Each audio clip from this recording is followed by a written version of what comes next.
के बाद मिले लू अपना यार से, ऐसे न बोला रानी हमारा के झार के। बड़ी दिन के बाद मिले लू अपना यार से, ऐसे न बोला रानी हमारा के झार के।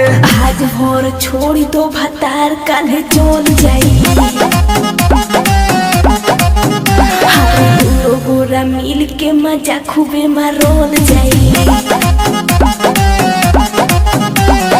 बड़ी दिन के बाद मिले लू अपना यार से, ऐसे न बोला रानी हमारा के झार के। बड़ी दिन के बाद मिले लू अपना यार से, ऐसे न बोला रानी हमारा के झार के। आज भोर छोड़ी तो भतार काल्हे चल जाई, गोरा मिल के मजा खूबे मारोल जाई।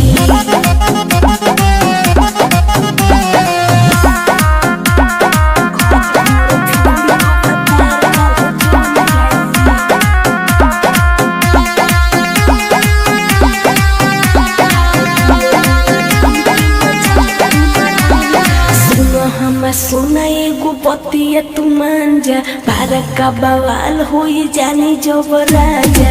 नहीं बर्दाश्त होता सब जा तू बाजा, आज के दिन नहीं दो पर का साजा। आज भोर छोड़ी तो भतार काल्हे चल जाई, गोरा मिल के मजा खूबे मारोल जाई।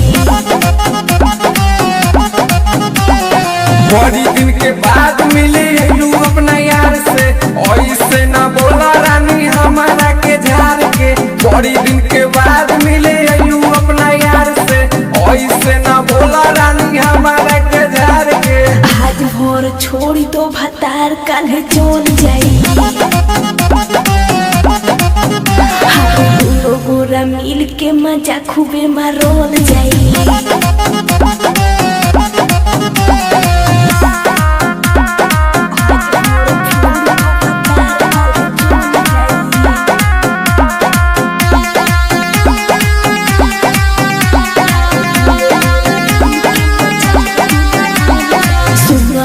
प्यार नहीं बनो इतना जोब, पिंटू बीरी जैस बात मान लो तू हम। आगो है रानी एगो बतिया तू सुन ला, राजा राहुल हमारा में एक एगो के चुन ला। आज भोर छोड़ी तो भतार काल्हे चल जाई, गोरा मिल के मजा खूबे मारोल जाई। बड़ी दिन के बाद मिले लू अपना यार से, ऐसे न बोला रानी हमारा के झार के। बड़ी दिन के बाद मिले लू अपना यार से, ऐसे न बोला रानी हमारा के झार के। आज भोर छोड़ी तो भतार काल्हे चल जाई, गोरा मिल के मजा खूबे मारोल जाई। Krishna recording studio Muzaffarpur.